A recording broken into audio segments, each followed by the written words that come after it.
There we go. Morning, Karen. Good morning, Ian. How are you? I'm doing pretty good today. I love when the sun is shining and there's some warmth and um, Warmth. You have warmth? well, I'm talking a few days ago. I hang on to It frosted last night, I'm pretty sure. So I'm like, no, it's not warm yet. I hang on to the past a bit and all the good things keep me present in the cold moments in my Holding on to no. the good moments. I think that should be its own show. I struggle with that. I'm too fixated on the stuff that doesn't work. Well, my new practice, right? Be nimble and ease and lightheartedness. And so whenever I spiral into that space, I remind myself, whoa, whoa, whoa, whoa, you made a decision there. Come back. How are you? I'm doing all right. Last little bit's been a bit of a blur.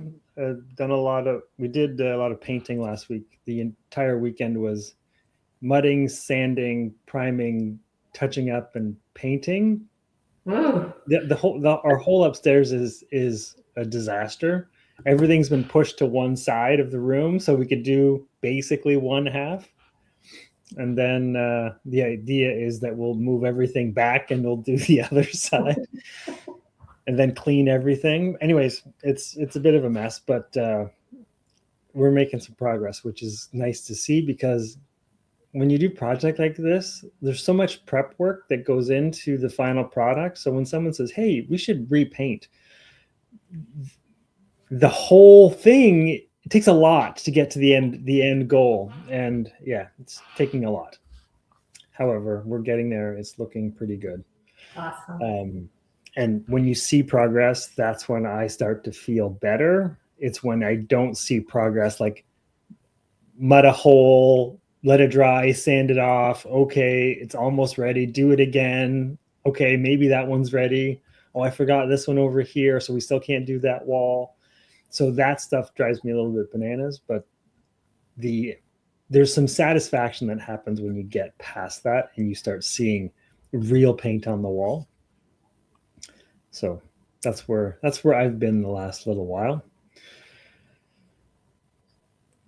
trying to trying to find the positives in those moments.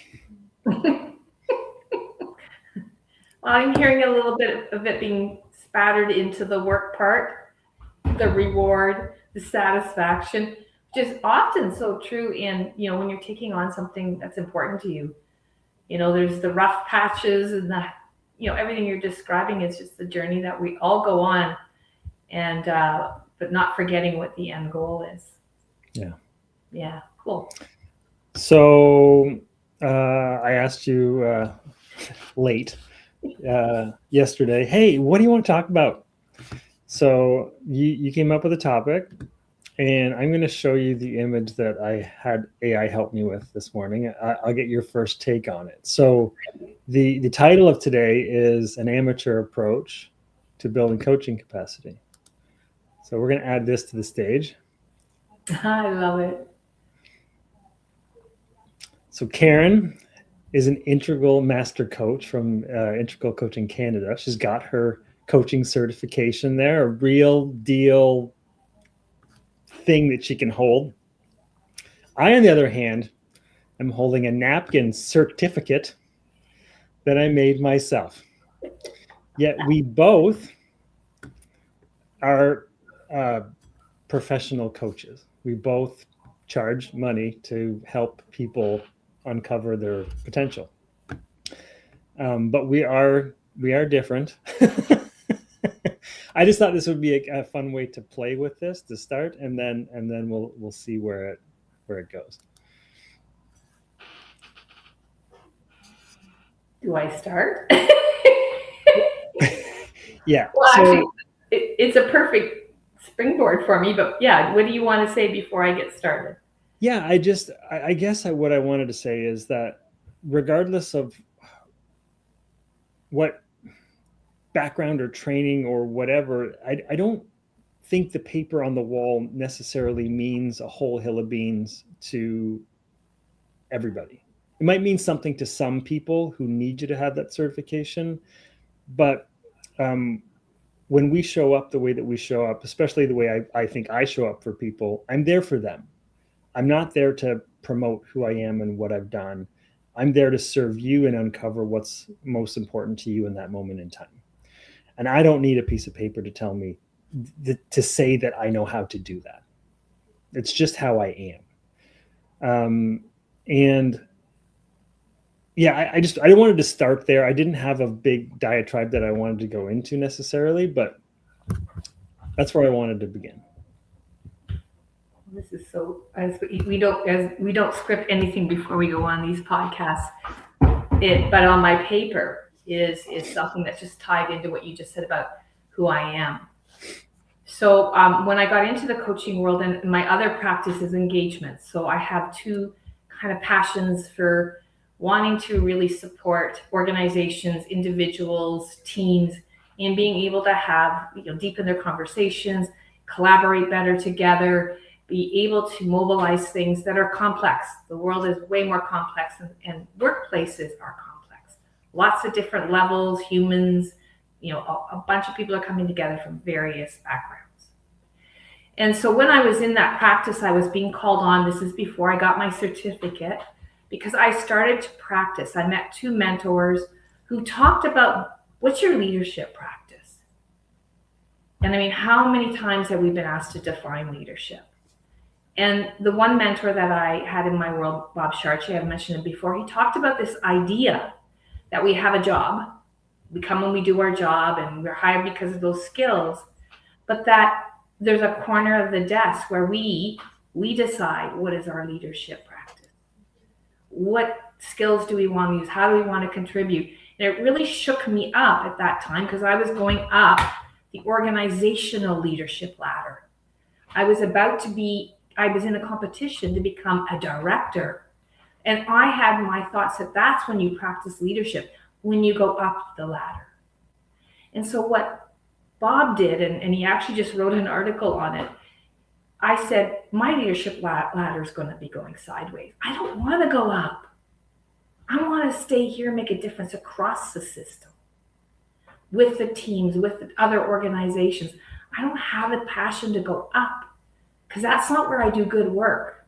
That's strategic planning and organizational skill and all this stuff that honestly did not light me up.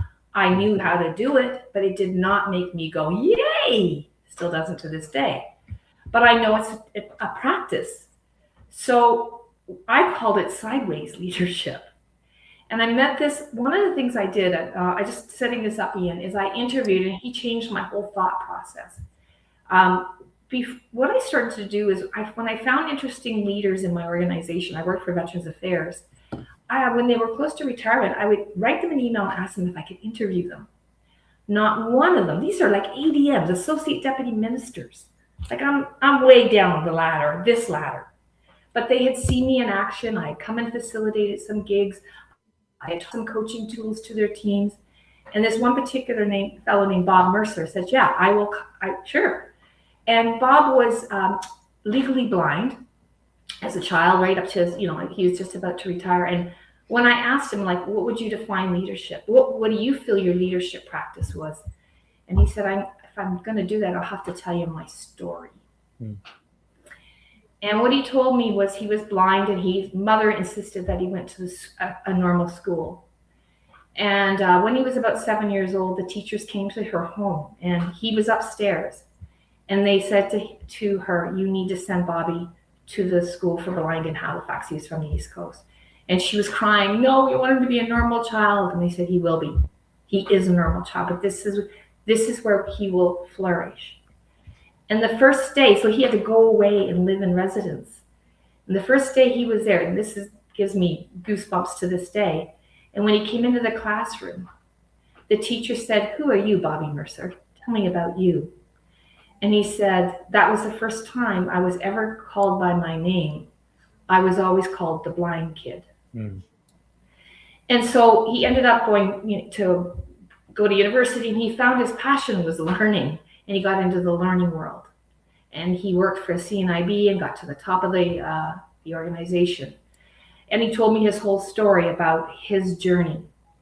And what he said, though, is, Karen, you need to decide who are you? Who are you? And when you say who I am, he said, you're not a coach. Now you got something else in you too.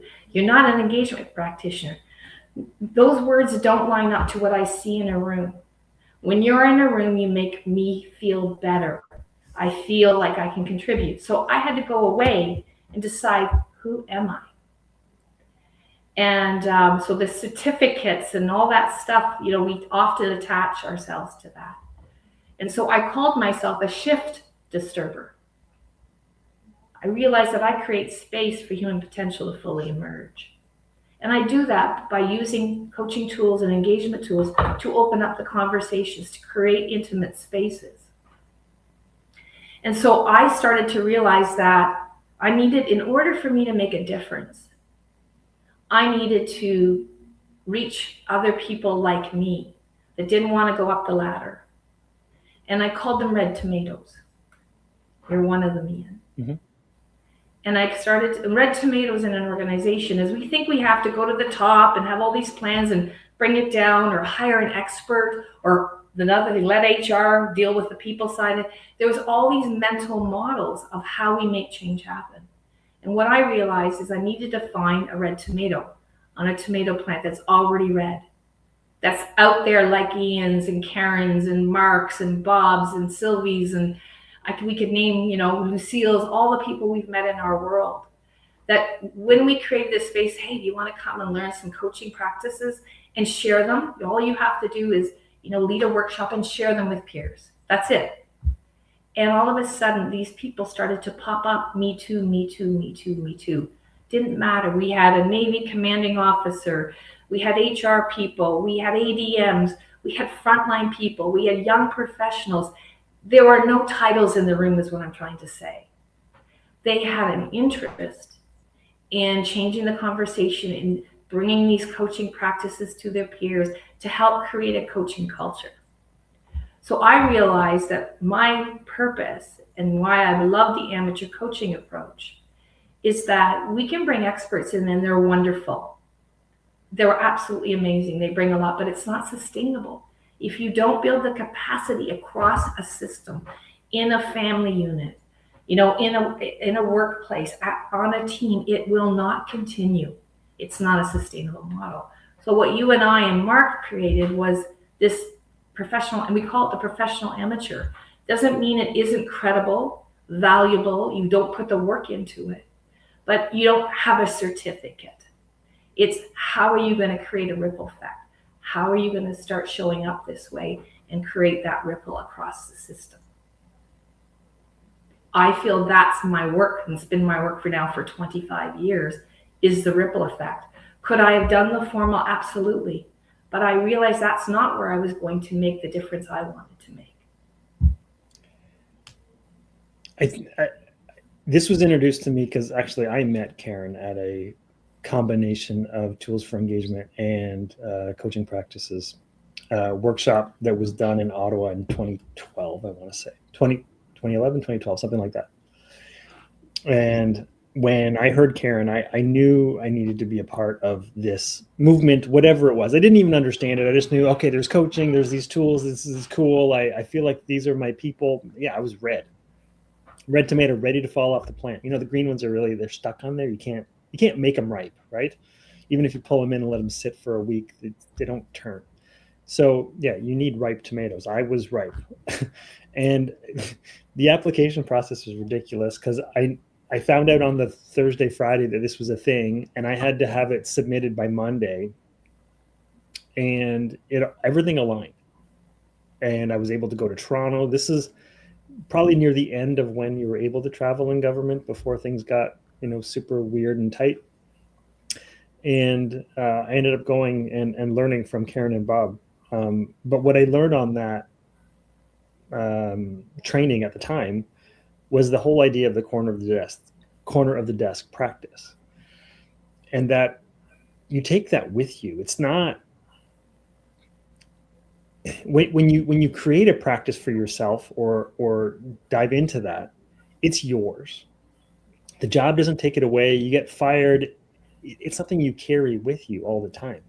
And for me, it was more a way of being and showing up, that you couldn't take away. Yes, there was tools that helped me hold structure on that corner, but it wasn't, it couldn't be taken away. And I've always loved that aspect of it. And I think that's why it ties to the work that we do, is we're giving people tools to help structureize their corner of their desk so they can implement and bring that to part of the way that they show up.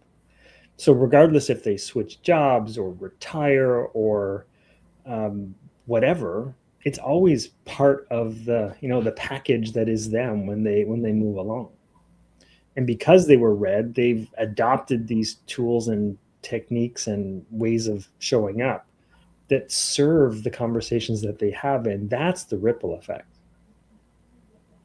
We just shared it once or twice or 3 or 10 times, and they've managed to continue, and they keep popping up. So I didn't know this, but yesterday, we planted a seed in 2021 with a certain group. Not that we planted it on purpose, but like as one of these ripple effects, or like stones in the pond, we tossed the stone out there and it's coming back again. They want more.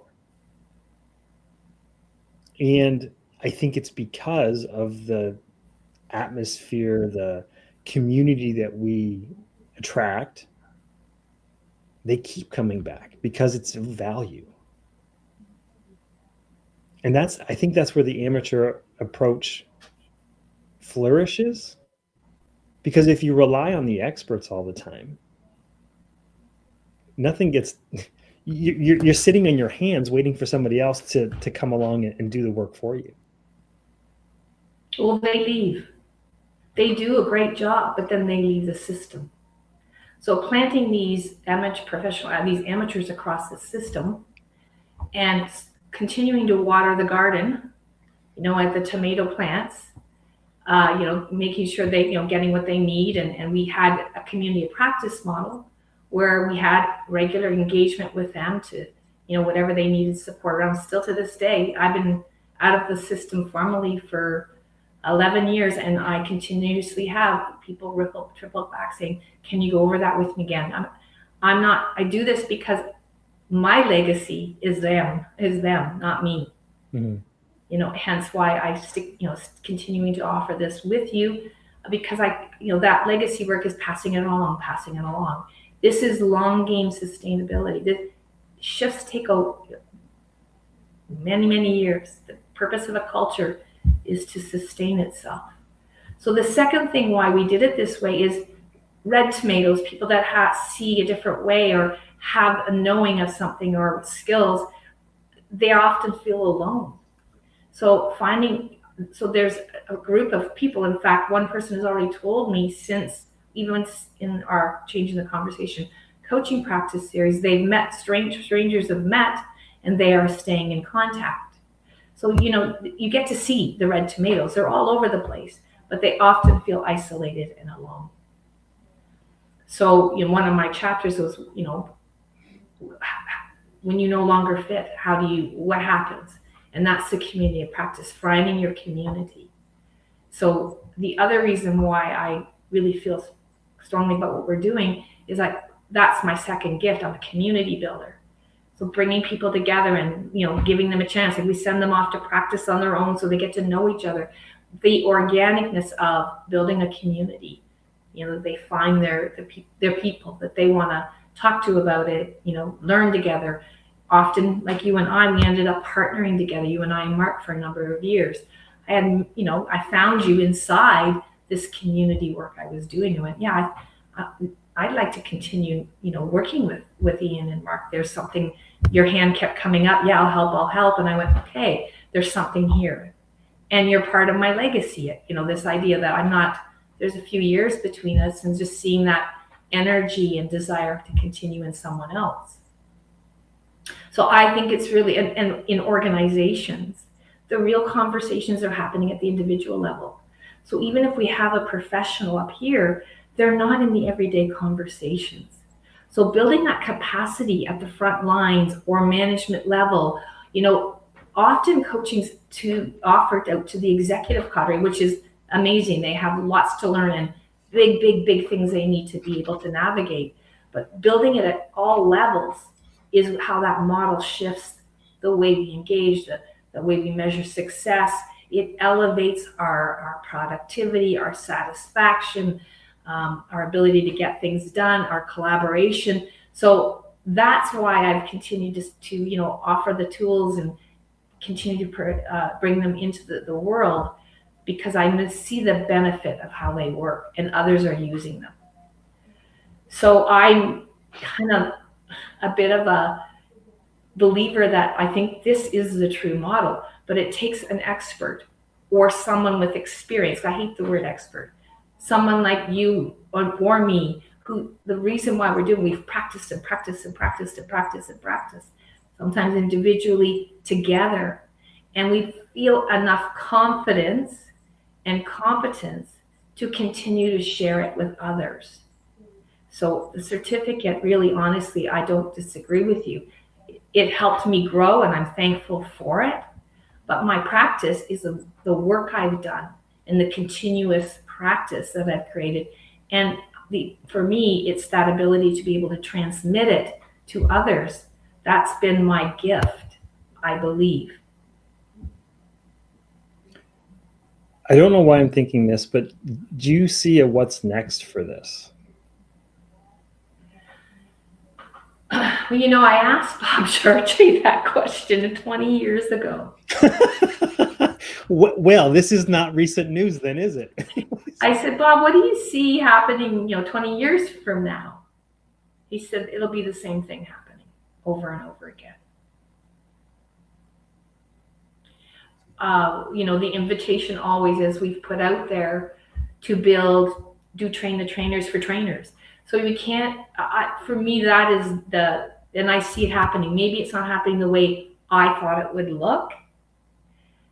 I believe the capacity is growing inside other organizations, and they are doing exactly what we did. They're finding their way to emulate this, to transmit this. So, yeah, at some point in time, when I said this when I left in 2015, Karen, so everybody kept asking me, what are you going to do? Oh my God, you have so much to offer. And I said this, and I hope if I'm repeating myself, I apologize. But I said, I'm not a morbid person. But if I die tomorrow, I feel like I did what I was supposed to do on this earth. I really did, and I still do. So I don't know what's next, because it's going to be in the hands of hundreds and maybe thousands.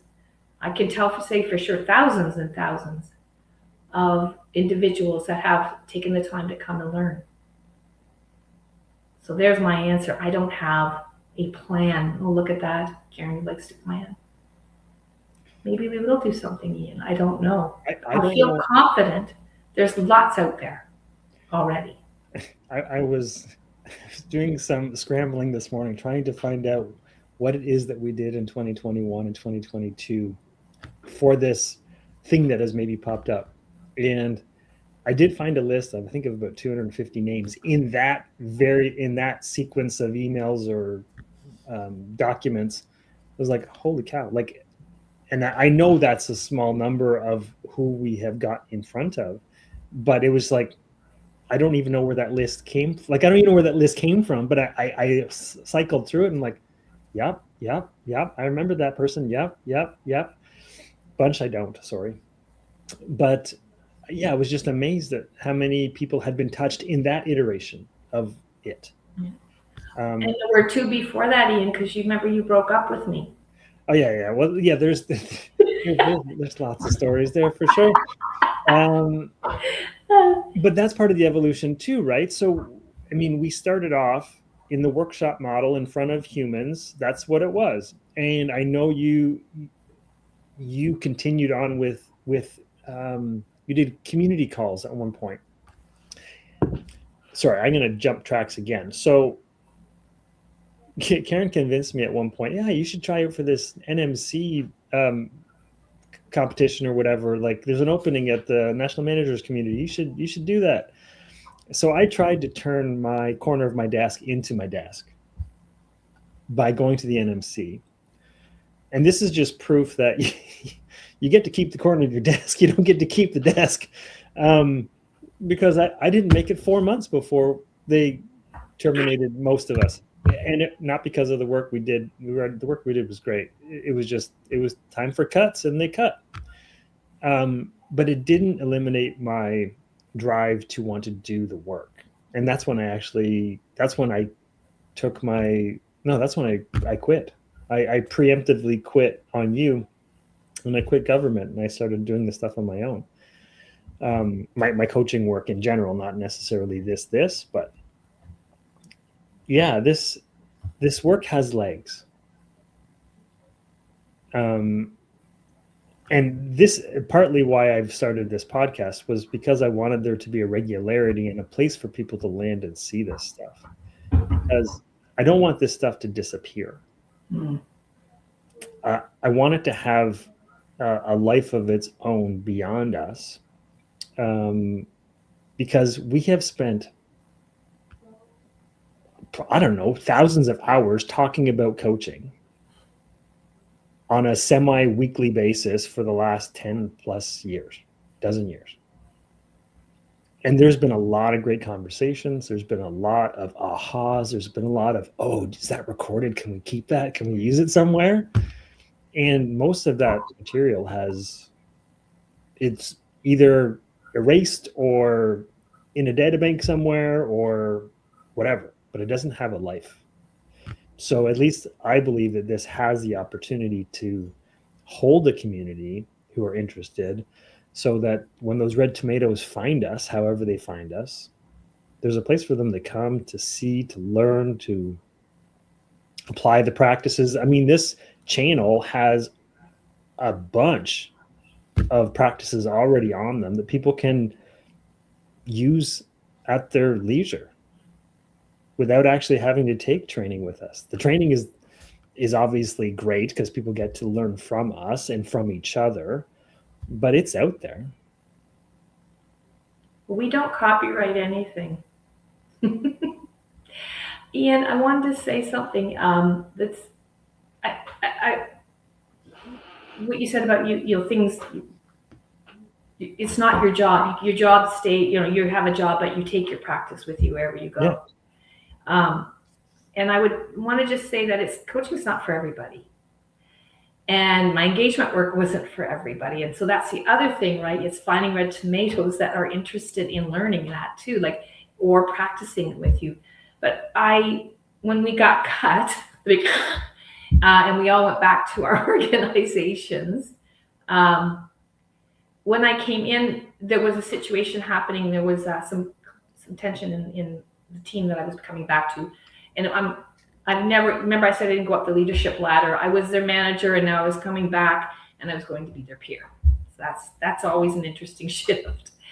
And there was new managers. So we went into a conflict resolution workshop a couple of days to learn to be able to talk about what was going on. I didn't know, I was new. I was told to come and just observe. And on the last day, it was getting really hard. And the union rep looked at me in tears and said, please, Karen, say something. Because again, they knew my history. So I just stood up and said, look, you know what? There's a lot here that's been said. I'm coming back, and I have had relationships with at least 8 of you for a long time. And I need to talk to you because we need to clear the air. If there's something that has frustrated you or there's tension between us, I've got 5 years left before I can leave, and I want to be a positive influence in the workplace. That's all I got. And when we went into little breakouts, I mentioned these coaching tools, and they got very excited about it. And then 2 days later, the director called me in the office and told me I could not talk about coaching. I was not allowed. That was interfering with what was happening. And I was like, whoa, okay. And I could see right away there was fear. Here she's back, trying to change. I could just see, you're in this position now, Karen. Your focus is on the job. You see that? And I remember walking out feeling a little sad. And then they wrote an email telling people that I couldn't do coaching, which didn't help the people in the office. They came, oh my God, that's not fair. I said, it's all good. I do need to learn my job. But so I realized right away is I needed to earn trust with the leaders, that they were afraid of me, and rightly so, because I had been from a few of them their boss, and here she comes back with all these tools. And so what I did is I went into relationship, possibility, and action. I went right to relationship. And 8 months later, I got a call on my phone, and it was my manager. Can I see you in my office? And you know what that means. Usually you're in trouble. So I'm walking down, oh my God, what did I do wrong? Man, what did I say? Did I say something the other day that upset people? And then I go, and she has the tools for leadership and learning, the engagement toolbook. And she said, Karen, we need help. And I know, she had already picked the tools out.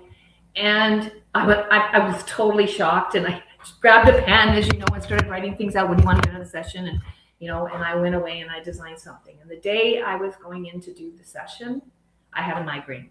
It was horrible, Ian. And I was going to phone in sick. Mm-hmm. And my husband said, Karen, you're scared. Just go. They need you. You're going to do great. Just go. And anyways, we went in and I did the tools, and it was great. It was an absolutely amazing outcome. And the union rep came to me at the end, and again with tears in her eyes, and said, thank you for doing what you did today. So the point I'm making here is it takes time, earning that trust and starting, introducing things slowly is really key, because we get in all excited what we can do. And I think that, just to loop back to our practices, what I love that we're doing now is we're making them really bite-sized, so that, okay, I can try this out in a little conversation here, or maybe I'll just use it for myself. So I love that we're making it easy to bite into and not hard, not too scary. Does that make sense? Yeah, 100%. So amateur approach, start small, but don't be small. And I love the fact this practice, these tools are so that you can practice them with comfort. You have a frame, but you're not like strangled to follow them to the T. Well, and I think that's the beauty of the whole amateur approach, not taking yourself too seriously. You're trying stuff out, you're trying stuff on, you're going to use what works for you. And it's a structure to help you have those conversations when it makes sense. So you don't have to hammer them over the head with, I'm going to coach you because that's what you need. No, you're going to stay open and curious and ask questions, and just show up and use the tools when they make sense to serve you in the conversations, without having to worry about marketing and promotion and charging people for your services and all that stuff that I've had to deal with over the years.